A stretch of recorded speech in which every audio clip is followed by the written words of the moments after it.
Sí, sí. Bien.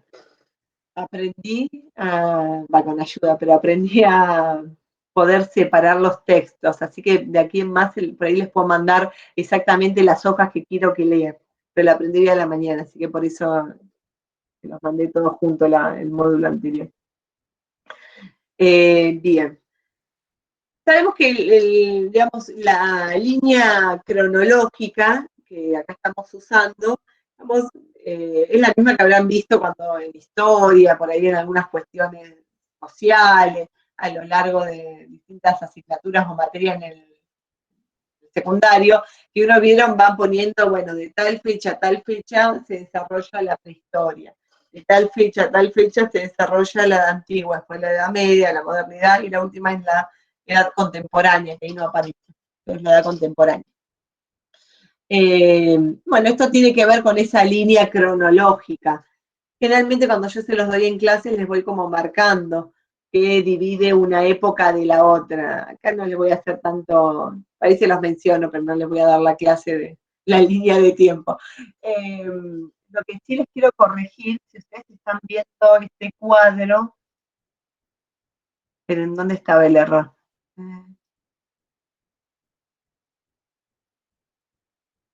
No, tienen que tener un error acá en Profe, siglo.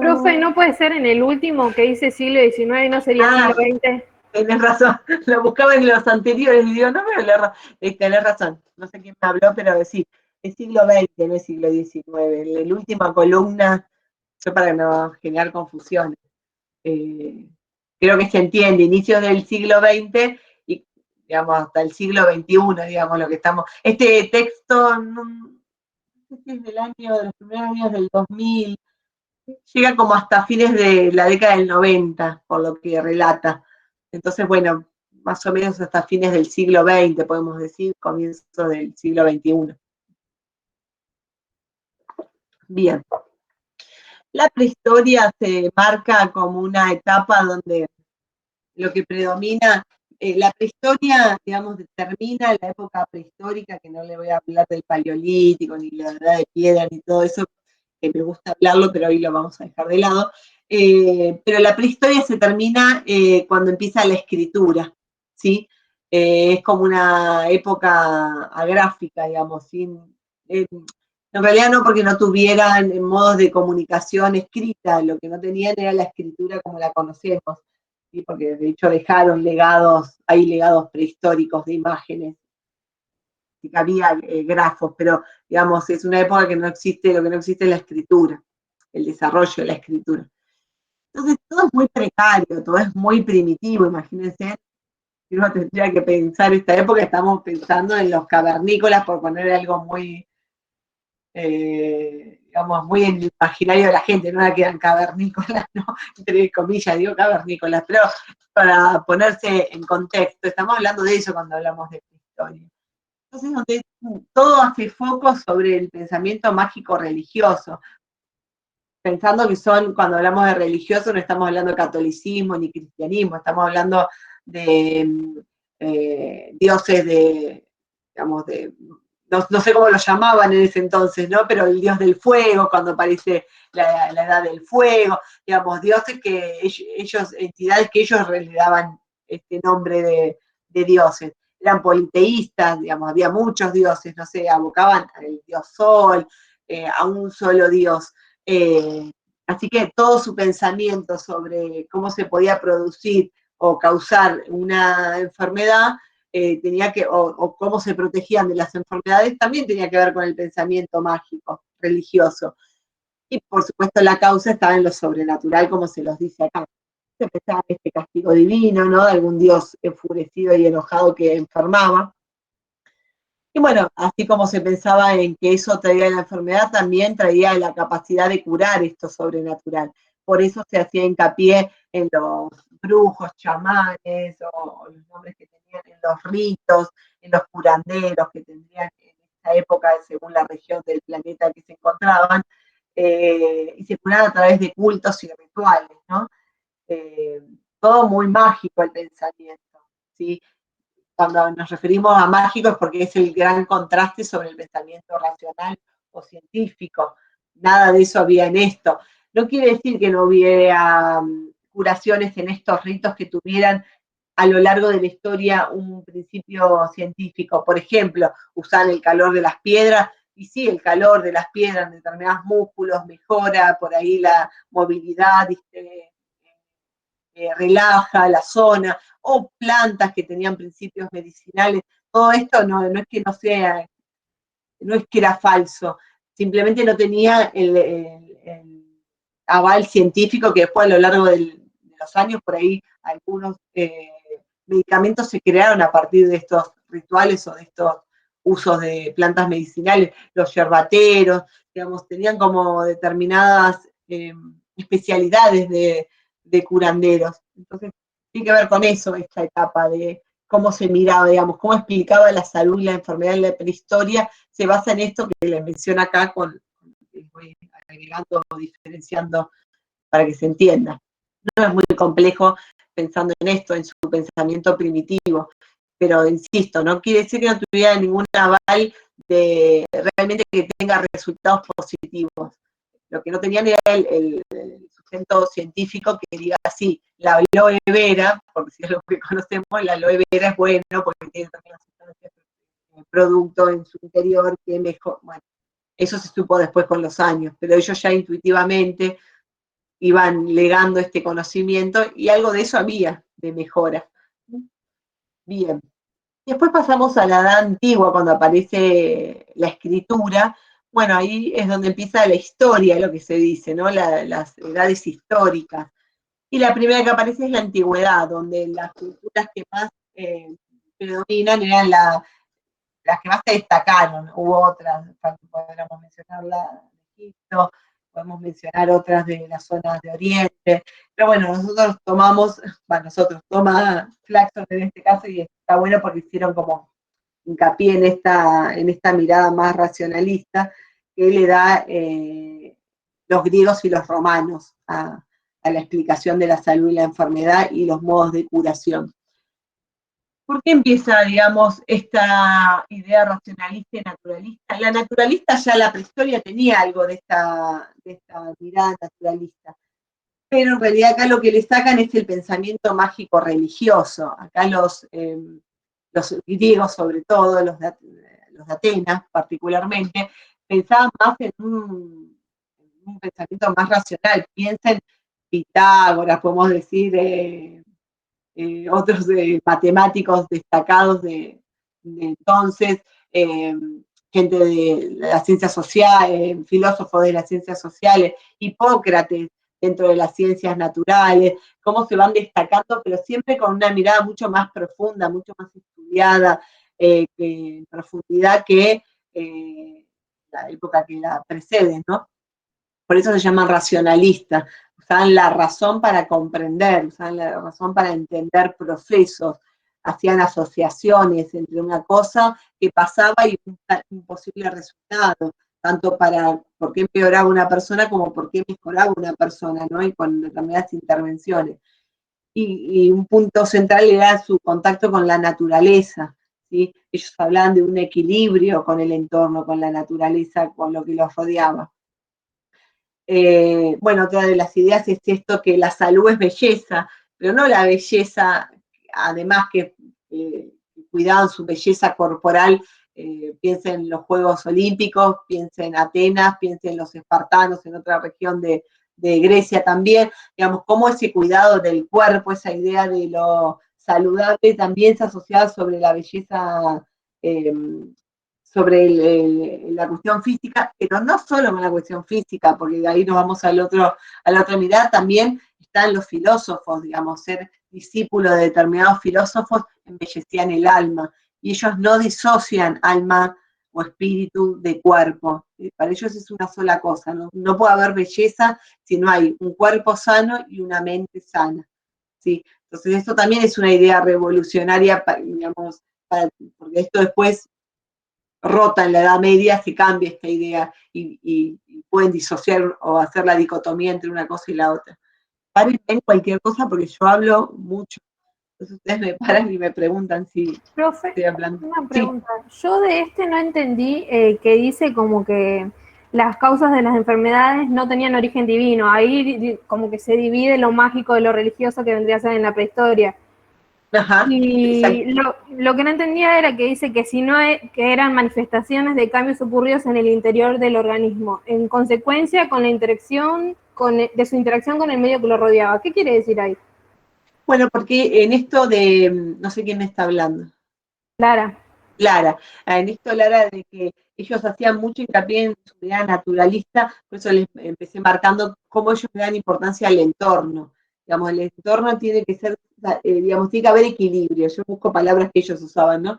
Este equilibrio que tengo con el entorno, con lo que tengo alrededor, con lo que como, con lo que hago, con lo que no hago, con, digamos, es todo esto que me puede traer desequilibrios internos, digamos, es lo que me va a terminar enfermando. A diferencia, porque fíjense, acá la responsabilidad recae en cada uno, en cada individuo, en cómo resuelve su vida con el entorno. En cambio, en la prehistoria la mirada era mágica. Esto fue algo que me mandaron del más allá como un castigo porque hice, porque no cumplí tal ritual. Acá no tiene que ver con esto, acá es mucho más terrenal. Y no porque no hubiese, también alguno me puede decir, tenemos toda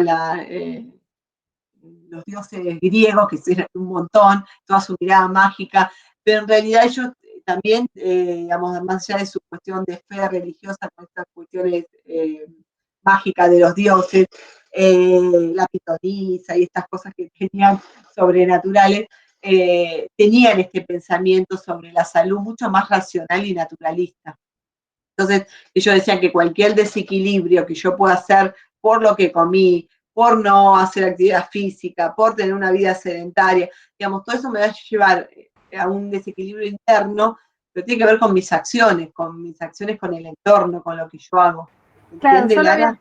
sí, yo lo había tomado como algo así, como por ejemplo, está acostumbrado a comer algo, después come otra cosa, cambia su rutina y ahí como que le desordena y provoca enfermedades. Lo había entendido bien entonces. Está bien, es así, porque si no, la responsabilidad, si la decimos, es algo que es más sobre mí, que me manda tal cosa. Y cuando uno piensa estas cuestiones, que igual, por supuesto, respeto a cualquiera que pueda pensar desde un lugar así, porque hay personas que no en la antigüedad ni en la prehistoria, digamos, que hoy piensan, tienen esta mirada, digamos, nos saca como posibilidad de acción efectiva, porque si alguien me lo dio del más allá, y no sé si yo puedo hacer algo para sacármelo del más acá, ¿se entiende? Entonces cuando yo digo, la verdad que es porque estoy quieta, porque no me muevo, porque no duermo bien, porque como mal, porque fumo mucho, no sé, todas las cosas que uno puede hacer, porque salgo y no me pongo barbijo, digamos, cuando yo digo la responsabilidad es mía, digamos, hay acciones que yo puedo hacer cuando la responsabilidad es de un Dios divino, y la verdad que parece que es poco lo que yo puedo hacer desde acá, desde el plano terrenal. Entonces, esto Hipócrates lo cambia. Hipócrates es considerado como el primer médico en el ámbito griego y Galeno será en el ámbito romano, ¿no? Tiene no me acuerdo ahora Galeno en la época, creo que se los decía el texto que vieron en el curso introductorio, pero son dos representantes, el juramento hipocrático viene Hipócrates, este que hacen los profesionales de la salud, digamos, cuando se reciben y que dicen que van a hacer todas sus acciones para mejorar la salud, procurar curación, qué sé yo, etcétera, etcétera. Bueno, viene el juramento hipocrático, viene Hipócrates, porque es considerado como el primer médico con base científica de la historia, ¿no? Registrado. Después viene Galeno, ¿no? Bien, en esta etapa ya se los digo. Bueno, esto es muy importante, porque acá es donde se empiezan a desarrollar las primeras ideas de lo que es la salud pública, ¿no? Cuando ya dejo de lado lo mágico religioso, lo que hacen Sócrates, un poco con esto que acá les dice, le imprime un saber técnico y científico a sus conocimientos. No es algo que se le ocurrió, no es algo que él lo iluminó y él lo hizo. Él tiene un saber técnico científico. Él estudia determinados líquidos corporales o fluidos corporales que le llamaban la bilis negra, la flema, la bilis amarilla y la sangre. Los humores eran ese entonces. Igual hoy también cuando te dicen un laboratorio humoral, está hablando de líquidos corporales, ¿no? Y se llaman humores y lo relacionamos con nuestro humor porque él cada uno de estos líquidos, por ahí estoy diciendo algo que ya saben, pero bueno, si lo saben, bien. Cada uno de estos líquidos, depende de cuál predominaba en nosotros, teníamos como determinada cuestión, o éramos más coléricos, o éramos más, como la bilis amarilla, o éramos más temperamentales, y no me acuerdo los otros dos cuáles eran. Pero bueno, los relacionados con estados anímicos de las personas. Entonces, él hacía todas estas demostraciones, por eso es saber científico.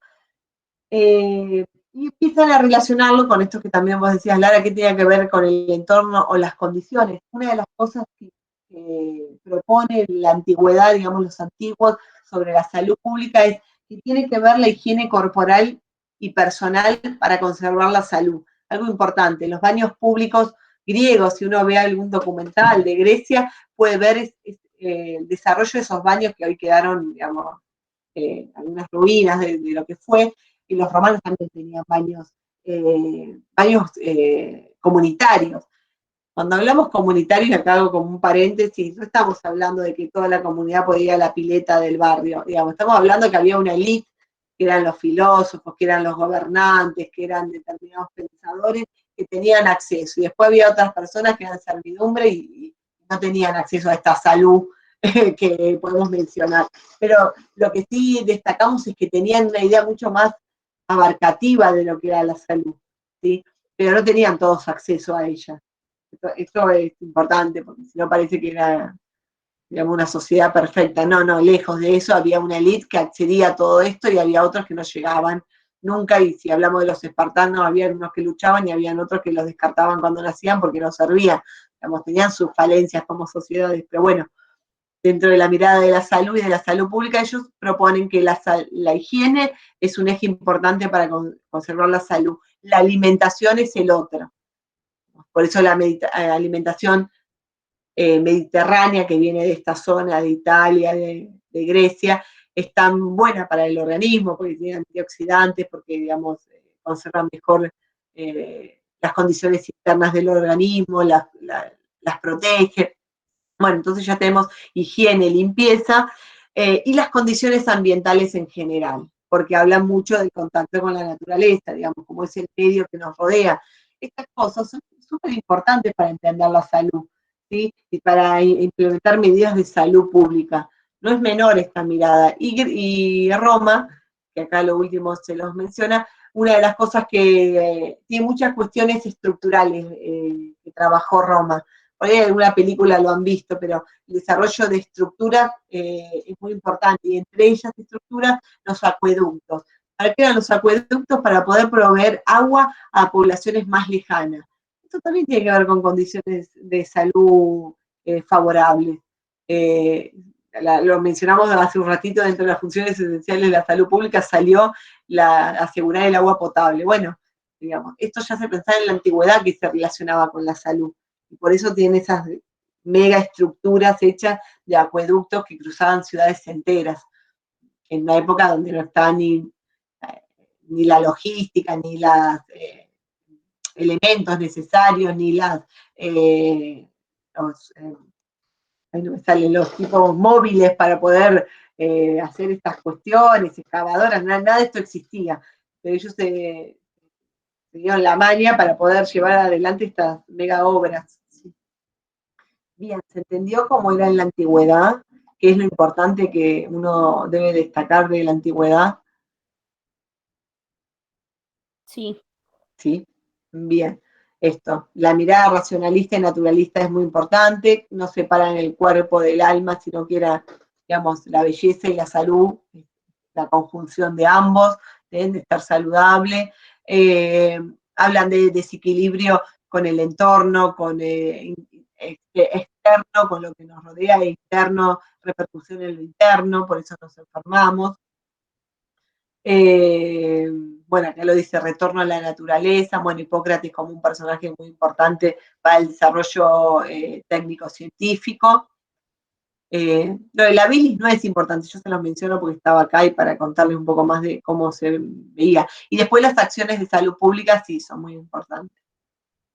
Bien, la Edad Media. En la Edad Media hay como algunas cuestiones del manejo de la salud pública que se pueden mencionar que continuaron, pero la verdad que es como una etapa oscura cuando uno piensa en la Edad Media, es como, en relación con la salud, hay como un manto oscuro que la rodea, porque empiezan a jugar otros actores, ¿sí?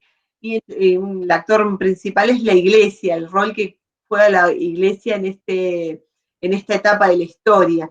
Eh, Acá le dice la escolástica. La escolástica es un movimiento que, bueno, como le dice acá, teológico, filosófico.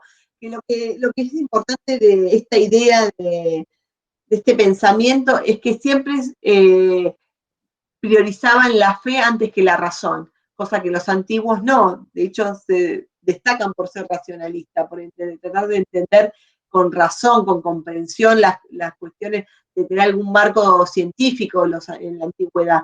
Bueno, en la Edad Media esto es como un retroceso, no importa lo que se pueda demostrar, porque ahí van a un mágico religioso que podíamos ver en la prehistoria, pero acá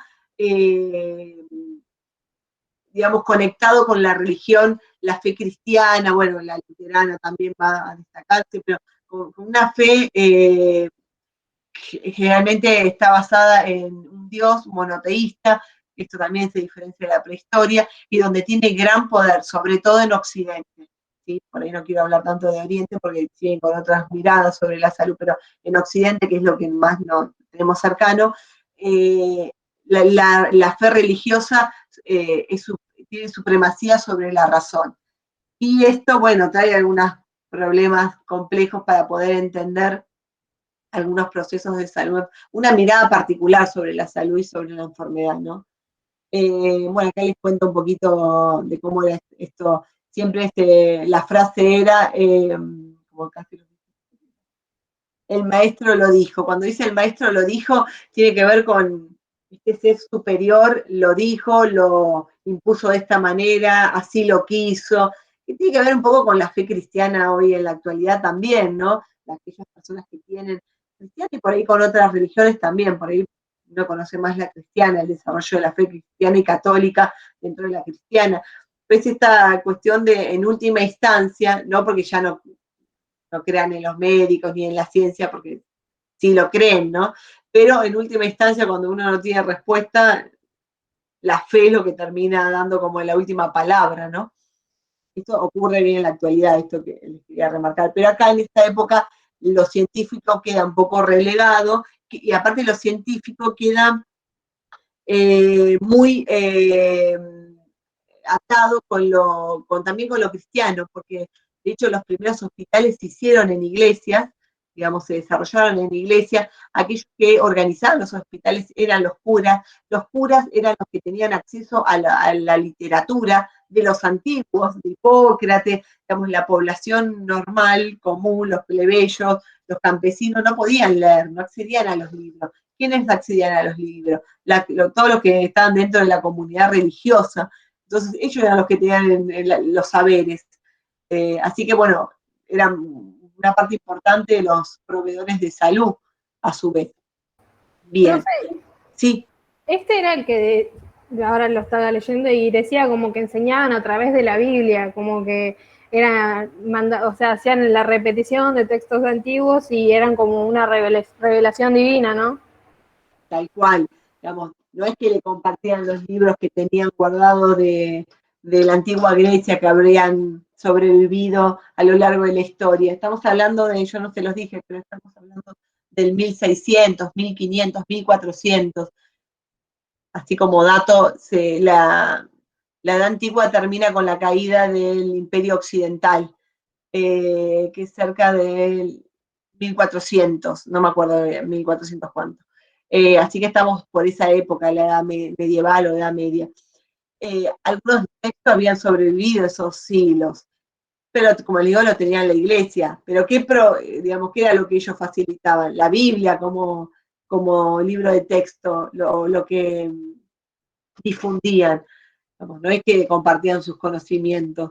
Entonces, en la Biblia, como vos decís, es una interpretación de un hecho que alguien escribió y que cuenta cuestiones que tienen que ver con la divinidad, con un ser superior. Entonces, uno tenía que tomar eso como como fuente de conocimiento, de saber, digamos, y además porque tenían poder. La iglesia, junto con las monarquías, era lo que tenían más poder en ese momento, ¿no? Se ganaron ese poder y a su vez manipulaban a las monarquías muchas veces. Que no pasó con la de Inglaterra porque se disoció del catolicismo, pero bueno, con otras sí.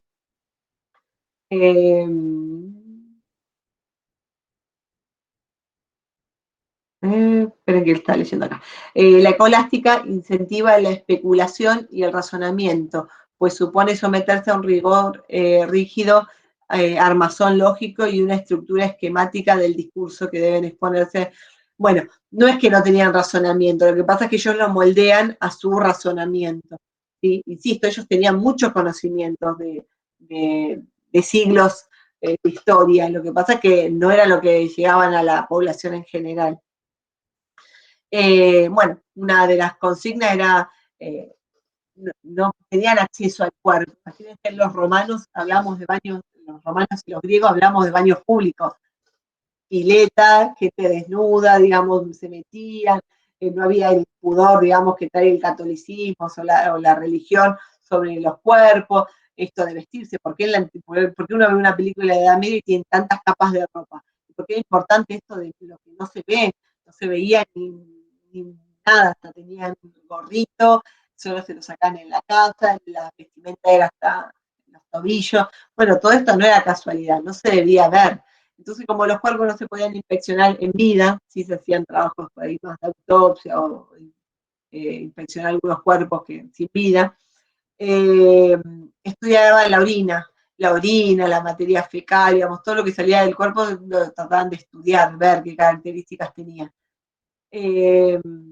Bueno, el Dios era el motor y el principio y el fin de todas las cosas, lo cual, digamos, siempre era como lo que terminaba prevaleciendo, ¿no? El pensamiento divino.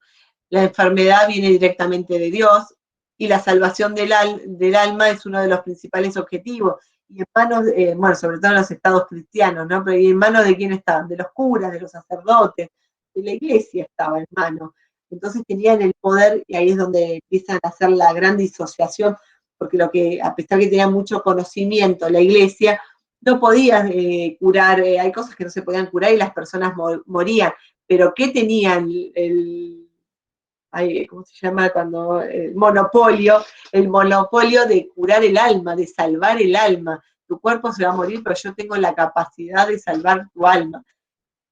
Inchequeable, digamos, no lo sabían, pero la gente creía que había un más allá y que ese más allá tenía contacto con estos sacerdotes que tenían alguna divinidad y que tenían comunicación con el Dios, con el ser superior, y que les iba a salvar el alma. Si el cuerpo quedaba destruido acá, el alma podía seguir una vida mejor en otro lado. Entonces eso le da cada vez más poder a la iglesia, sobre todo a los estados cristianos. Bueno, esta delegación en la práctica sanitaria en las iglesias le saca al Estado cierta responsabilidad en su atención de la salud, ¿no? Lo cual después con la edad que viene esto se va modificando. Bueno, acá les dice, estos nuevos terapeutas popularizan la tesis de bueno, esto no es tan importante, son algunos modos de curaciones de la época. Bueno, acá vuelven a verse, bueno, acá no se los leí, en una parte les dice que empiezan a aparecer como el contrapunto de los religiosos, que eran aquellos que digamos, en algún momento se iban de la iglesia, se separaban de la iglesia, pero que venían con ciertos conocimientos de química, de física, de botánica, de farmacología, siempre de conocimientos de la época, ¿no? Pero que después hacían como estas cuestiones por fuera de la iglesia y eran los que perseguían como brujos, como alquimistas, ¿no? Eran como los rebeldes que se separaron con sus saberes y se iban a otro lado. Bueno, después la iglesia los perseguía, ¿no? Y la Inquisición y todo lo demás. Bueno, se entendió más o menos, es como una edad muy oscura la Edad Media con respecto a la salud pública. Hay poco hay demasiado tapado sobre esa época. Profe, una Sí. consulta. En esta época, a lo último que lo pasó por alto, habla de la ley de los contrarios. Yo no la entendí, la anoté, pero no la entendí. Porque eran curaciones que se daban en el momento. En este marco, dice, la fiebre se contractaba con, por ejemplo, cuando había alguien con fiebre que sentía un cuerpo caliente, se le ponía frío. Como contrarios, eso era como la ley de los contrarios. Después el frío se curaba con calor. Si vos tenías una parte fría, le ponían, no sé, telas calientes, no sé, piedras calientes, no sé qué le pondrían en esta época, bolsas con arena caliente, digamos, cosas que podían contrarrestar esto. Empleaban vomitivos o lavativas para la limpieza del interior del cuerpo. Cuando había un malestar estomacal, cuando había un malestar que con la parte digestiva, lo diría, no sé cómo le llamarían entonces, como lo bueno no era darte algo más, sino que saques lo que te está haciendo mal. Entonces te dan como algunas fórmulas o líquidos que te provocaban el vómito para sacar eso que te hacía mal al cuerpo. Después el uso de sanguijuelas, usan las sanguijuelas para algunas heridas infectadas. Lo que se decía era como que hacían como una regeneración del tejido, sacaban el tejido infectado, muerto, lesionado, y ahí, esto no está, digamos, a lo largo de la historia se implementó unos cuantos siglos el uso de la sanguijuela. Después, bueno, se probaron otros productos farmacológicos que no es necesario con sanguijuela. Acá también no lo menciona, la sangría también es esto de hacer sangrar determinadas partes del cuerpo cuando supuestamente había como un aumento de la presión interna. Eran métodos de curaciones que eran bastante conocidos esto, no más que eso. No se los mencioné mucho porque no hablaban mucho sobre la salud pública. Eran, lo que se centran por ahí en mejorar algunas cuestiones de salud, pero muy individuales, no sobre cuestiones de salud pública en la Edad Media. ¿Sí? Porque no es que estaba mal, de hecho uno cuando tiene fiebre se pone paños fríos, ¿no? O cuando tiene una insolación te dicen ponete algo mojado, frío, también cuando el cuerpo genera calor, por más que no sea fiebre. O cuando uno tiene frío, lo primero que hace es tomar algo caliente para poder recuperar el calor corporal. No es ilógico lo que proponían, eran pequeñas acciones que se basaban en sus curaciones, ¿no? ¿Se entendió? Sí, sí. Bien. La modernidad viene con digamos, con un plus importante que tiene que ver con desarrollo tecnológico en el ámbito científico, ¿no? Perdón, igual me está adelantando. Lo primero, la Edad Media termina con la Revolución Francesa, por el 1789, si no me falla la memoria. Ahí es donde empieza la modernidad. ¿Y qué es lo que se da el cambio central entre la Edad Media y la modernidad o la Edad Moderna?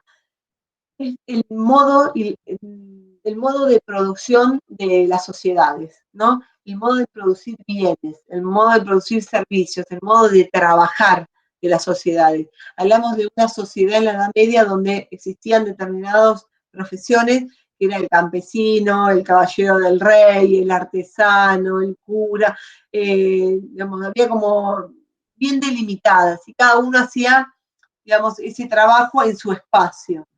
No es que estaban todos concentrados, por ahí se centraban alrededor de alguna monarquía, de algún pueblo, de algún reino, de algún lugar donde había más demanda, pero no era, estaban dentro de todo, gran parte de la población era campesina, por eso están distribuidos a lo largo de kilómetros de hectáreas de campo.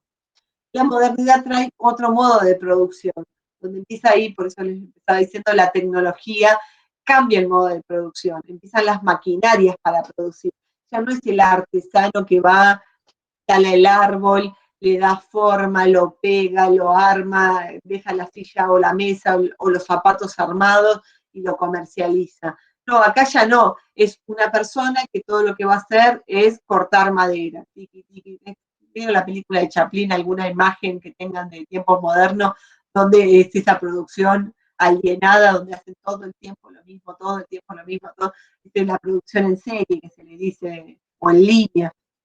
Bueno, eso es el nuevo modo de producir. ¿Qué es lo que hace? Donde están las maquinarias, donde está la mayor demanda, es donde se concentra la gente. Entonces la gente va a las grandes ciudades.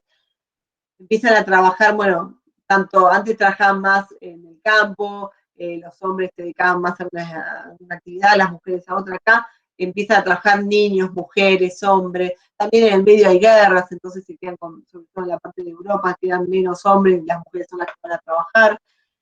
Trabajan sin derechos, sin reglamentaciones, menores muy pequeños están trabajando, si los buscan para hacer algunas actividades particulares por sus pequeñas manos, sus destrezas. Hay como una gran explotación medio descontrolado de la parte productiva de los empleados y empleadas, pero a su vez empiezan a hacinar en determinadas viviendas, no dan abasto las cloacas, no dan abasto el agua potable, cómo proveen el agua potable, el manejo de basura se triplica, porque digamos, hay un montón de basura que antes no existía porque la población estable de la ciudad era mucho menor. Bueno, todo esto empieza a cambiar. ¿Qué empieza a cambiar? La forma de sociabilizar, de producir de las personas, pero a su vez las cuestiones por las cuales las personas se enferman y mueren, ¿no? Ya no son las enfermedades de la Edad Media, ¿sí? Que tenían que ver con algunas epidemias, que tenían que ver con problemas por ahí musculares, reumáticos, que tienen que ver con algunas cuestiones hereditarias, o heridas, o muertes por las peleas, las batallas. Acá ya las enfermedades empiezan a rotar, los orígenes son ocupacionales. Lo que le genera enfermedad y muerte, no solamente los ocupacionales, porque moría un montón de tuberculosis y eso se da mucho por el hacinamiento que prospere este tipo de enfermedades. Entonces tiene que ver con las ocupaciones que tenían, que tienen mucho que ver con las condiciones de vida que tenían. Entonces acá los dueños de las empresas, lo que le empiezan, esto es lo que hablamos un poco creo que en el curso introductorio, le empiezan a exigir al Estado que si quieren cobrar los impuestos, que le tienen que asegurar cierta salud de sus trabajadores. ¿Se entiende cómo es la cadena? El Estado, sobre todo, porque esto se da en ciudades importantes de Europa, bueno, Londres, la parte de Alemania, Francia, España, digamos, donde hay más desarrollo. Entonces le empiezan a decir, bueno, si ustedes quieren que se produzca, bueno, en América también, ¿no? Por supuesto, yo estaba ahí en algún momento del siglo XVIII, la independencia de Estados Unidos, empiezan a decir, si ustedes quieren cobrar los impuestos del Estado, me tienen que asegurar que yo pueda recaudar dinero, y si yo tengo que recaudar dinero, tengo que tener obreros sanos. Entonces aparece una función del Estado que se decía como policía sanitario, digamos, o policía de salud, donde le empiezan a dar algunas cuestiones básicas del cuidado de la salud, ¿no? Bueno, durante este periodo se da mucha importancia a todo lo relacionado con lo ambiental y su impacto sobre la salud. Empiezan a ver que las condiciones de vida enferman de por sí, entonces hay que mejorarlas, hay que mejorar el acceso al agua, al manejo de excretas, a los residuos. Pasar. Me perdí este idea, se ocupa.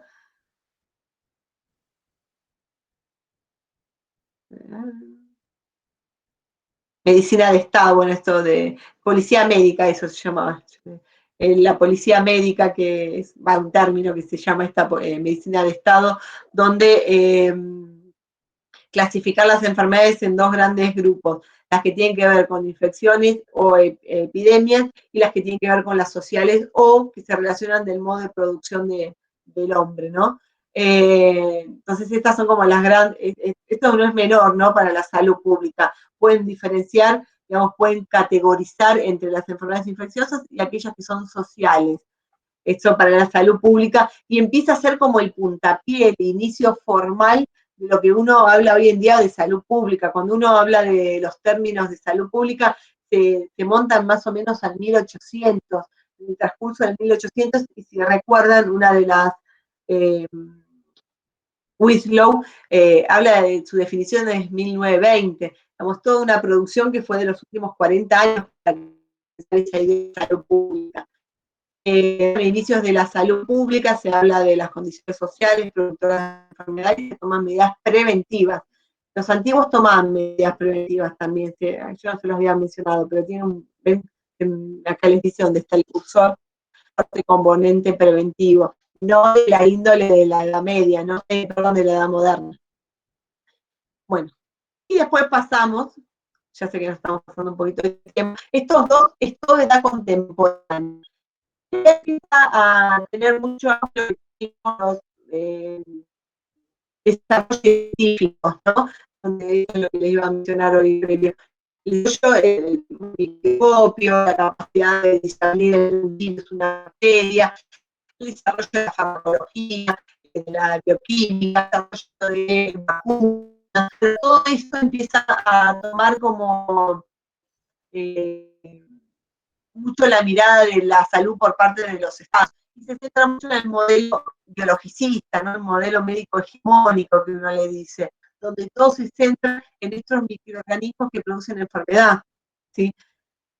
Bueno, que ya se los mencioné. Creo que no es muy complicado esta parte, pero igual cualquier cosa, si ustedes ya lo leyeron, me lo mencionan, si hay algo que no menciono. Modelo médico hegemónico, cuando hablamos siempre es un concepto de modelo médico basado, digamos, donde la mirada médica exclusivamente es como la que tiene supremacía, la que predomina. El médico como el que tiene la certeza y el saber. Es un modelo médico que predomina hasta hoy en día. En algunos sectores, en algunas sociedades, se trata de modificar e ir hacia el modelo médico social, pero la verdad que es muy difícil, realmente de a poco. Yo creo que el que le dio mucho empuje a salir del modelo médico hegemónico, ahora que lo pienso, se lo estoy diciendo y se me cruzó por la cabeza, es el desarrollo de las tecnologías y del acceso a la información. Eso es sumamente importante, porque se quiebra el saber único médico cuando la gente le dice, googleé que dice que la enfermedad que yo tengo hoy, cuando el paciente llega con un saber, cuando las personas se especializan en esas enfermedades raras, que muchas veces saben mucho más el paciente que el médico, acá se quiebra con este modelo médico hegemónico, porque muchas veces el que tiene el saber es más el paciente, el familiar, que el propio médico, ¿no? Bueno, nada, fue una reflexión que me vino cuando leí esto. Quiero destacar lo importante. Bueno, acá como dice, la salud pública sigue con un auge muy importante, pero se centra principalmente en la enfermedad y en tratar el problema de origen. Y lo preventivo se centra más que nada en las vacunas. Después, cuando pasamos un poco más avanzado en el siglo, y vamos al siglo XX, siglo XXI, se empieza como a hacer más enfoque en lo preventivo, en qué comemos, en qué hacemos, cuáles son los factores protectores de la salud. Y ya digamos, no solo lo que enferma, sino que es lo que nos cuida la salud. Y ahí se va rompiendo un poco esta mirada curativa para ir un poco más a lo preventivo realmente. Bueno, esto lo vamos a ver después cuando veamos otras partes, así que no sé. Bueno, esto es importante, en esta última etapa del siglo XX aparecen enfermedades, digamos, aparece más incidencia de enfermedades crónicas y mentales, lo que le estoy diciendo, la proyección de la OMS en los próximos 30 años, tiene que ver con enfermedades mentales, no porque van a dejar de existir el cáncer o la demencia senil o la, no sé, enfermedades degenerativas, artrosis, van a seguir existiendo, pero van a empezar a desarrollarse muchas enfermedades mentales que hoy en día no están tan diagnosticadas, no se hace tanto enfoque en lo mental, pero van a empezar a ser como los problemas que prevalecen. Y lo que empieza a cambiar también es, bueno, las condiciones de vida, la desigualdad, cómo esto afecta sobre por las razones por las cuales las personas se enferman, ¿no? Entonces ya acá, si yo tendría que hablar del proceso de enfermedad, si yo hablo en la prehistoria, diría fue algo divino que me enfermó. Si yo me paro en el siglo XX, XXI, digo, no, las personas no enferman porque estuvieron en contacto con la tuberculosis. La persona va a enfermar porque está desnutrida, la persona va a enfermar porque no tiene normas de higiene, porque le falta educación. ¿Se entiende? Es multifactorial por la cual las personas se enferman. No es porque solamente estuvo en contacto con el bacilo de la tuberculosis, ¿sí? Entonces te empiezan a ver que las condiciones son también las que enferman, para explicar el proceso de salud o enfermedad.